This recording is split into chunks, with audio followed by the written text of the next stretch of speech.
We never record these, but I'm recording this one. I just want to express my gratitude for being able to be in a space to receive the gifts of the true stories you guys have given. Um, I come to this meeting like I always do, thinking I know what it is that I'm going to say. That was the highlight of my week.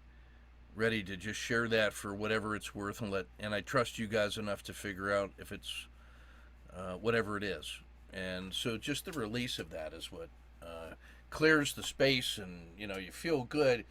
And then you guys come in and start laying some truth bombs that make me cry and laugh. So uh, I hate you for that.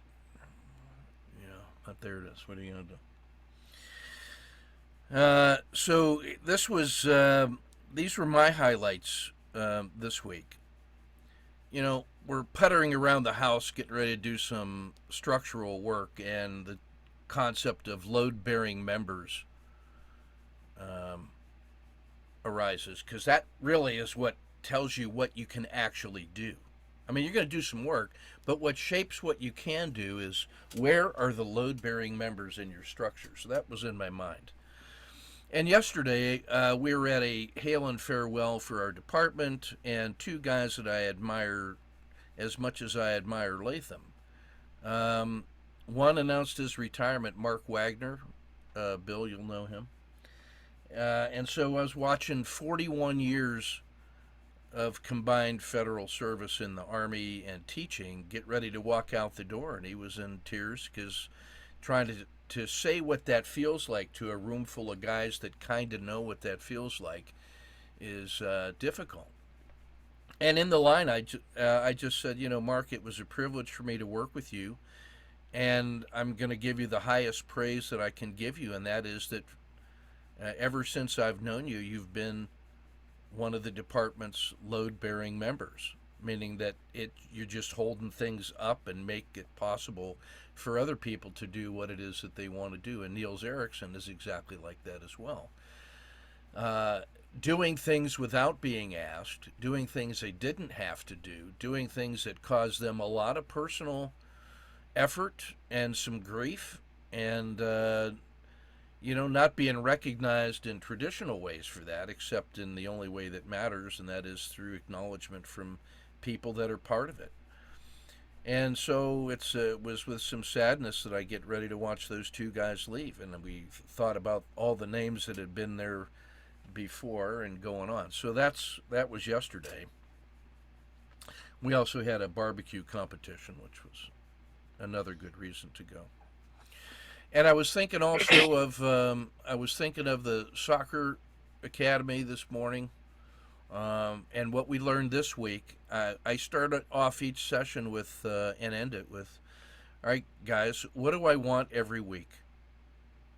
And they say, or "What do I want every day?" And they say, "Respect." And I say, "How will I know?" And they say, "Mumble, mumble, mumble, mumble.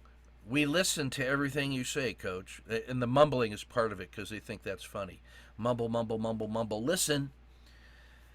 And then I say, "What do I give you every day?" And they say, "Mumble, mumble, mumble, mumble. You listen." So we took it a little step further and I said, "Now, how will I know that you're listening? And how will you know that I'm listening?" And they say, "Well, we came up with two rules we agreed. First one was no talking. Number two, you're looking at my face." We modified that to "you're looking in my eyes." And so that became our touch points this week. And I went to the big kids and I said, "Now look at, I'm working on this with the little kids. So when you're helping me, I need you to really reinforce that." And so that was the way to translate that into rules for them, indirectly, sneaky, a real passive aggressive way. And then the littles, I said, "Look, those big guys don't listen very well, so I need you to be good examples and to help remind them of what the rules are because they don't know them yet." And so they all embraced the duty to share those rules with each other. And so as usual, I make progress by offloading my work to others. So that was good. I highly recommend that technique. Um, that sketch you see right there was what popped into my head as you guys are telling your stories, and we're all these complex molecules in 4 dimensions moving through time. And what we show to each other is the face to the world. And you've heard me say before that when you're looking at a yin yang symbol, you think that's what it is. And then you rotate it in space and you realize there's a bowl underneath it filled with stuff that's swirling around, and the outward manifestation of it is the symbol of that yin yang which you perceive. And then you see it moving and shaping through time. And then you get a deeper appreciation for what these things are in your world that are moving around. And they're not just the thing that you see, but they're the everything that they are. And then eventually you realize that's a mirror into yourself, and you're like that too. Well, as we're swirling around, what I see is that as these faces come into alignment for a moment, if we are proper or lucky or good or whatever, a story can be transmitted through that connection that we make. And in that way, we create a binding, a momentary exchange of information and meaning, much like the carbon atoms that we are, the most combinatorial element in the world. So, like the Bruce Lee said, I think, be carbon, my friend. There's a real depth and movement that is gently connected through these stories. They are resilient and they grow and they multiply. And you create networks of meaning in the stories that you choose to tell with the people that you choose to tell them with. And the reciprocal relationship of listening is what defines the strength and elasticity and the capacity and the goodness and just the reality of that network. So surrender, empty, and nothing. It just is what it is, and that's all it has to be. And then I noticed as I was drawing those little sketches, they look a lot like soccer balls, and so, you know, soccer explains the world. So finally, I just want to say that what happens in these spaces are safety, trust, truth, and opportunity. That's the one thing that I've discovered at the top of the list in the years that I've been working with Boji in true storytelling as a postdoc researcher, and that is safety, trust, truth, and opportunity. That you want the opportunity to do things in the world because you are a verb, like Buckminster Fuller said, and your intention is what fuels all of that, and the creativity is what spontaneously shows you what might happen. But what happens with that creativity is a function of that, of everything else, and it's the empathy and the connectivity and the network of trusted others that allows that opportunity to be something. So if you want opportunity, how do you get it? You have to back up and say, let me base it in the truth of what it is that I can say. And so if you start every meeting or every transaction committed to telling the best truth that you can on the most important things and sign your name and just offer that to the universe. You've heard me say before, the universe is large enough to judge it and put it into place. You don't have to do that. That's not your job. Your job was to be the creation and the testimony and the initiation and the intention in the world.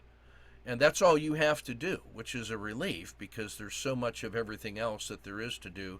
And I don't have to do any of that. That makes it easy just to be what you're going to be. And your intention is what comes through. Well, in order to tell the truth, you have to learn to trust, because the world has also taught us that trust can get you into some interesting places too, and that trust seems to be a thing that matters when it comes to wanting to tell the truth. Can I tell the truth? How much can I tell the truth? Who do I trust? How do I trust? Under what conditions do I trust? Where does that trust come from? Is to be explored. And so if you want trust so that you can tell the truth, so that you can have the opportunity. You got to back up and have a safe space in which to do that, to try it, to share it, to be able to survive, to tell the next truth and learn to trust. So creating the safe spaces turns out to be the foundational element of all those things that lead to opportunity and action in the world. So, what is it that we are doing, that you are doing, to create safe spaces for everyone with a story to tell and a voice to share it with, even if they don't know it or they are reluctant? How are you creating safe spaces in the world in which people feel free because they feel safe to trust people just a little bit in order to tell just a little bit of truth, and then the opportunities abound from that? So safety, trust, truth, and opportunity seems to be the thing.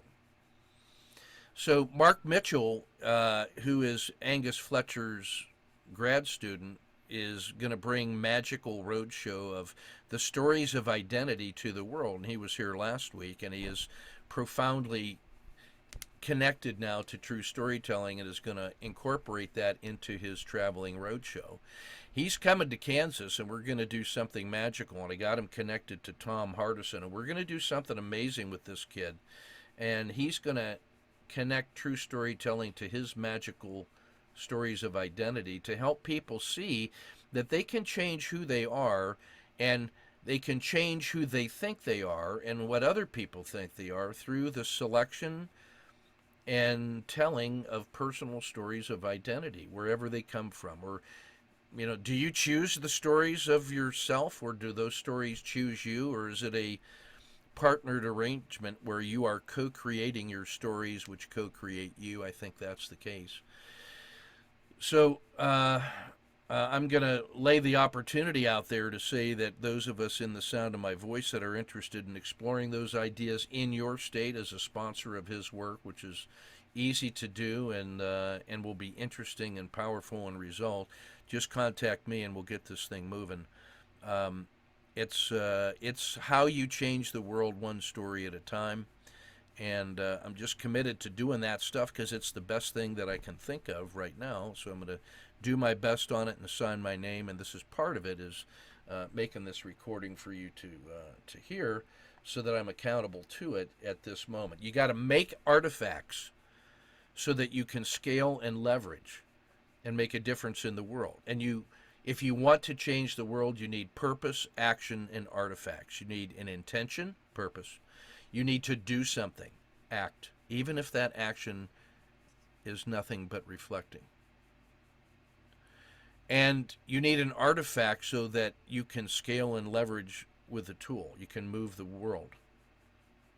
And the forces on the other side of that are fat, dumb, and happy, status quo, inertia, and culture. Bodies at rest tend to stay at rest, but bodies in motion tend to stay in motion. So keep going. Flywheel effect.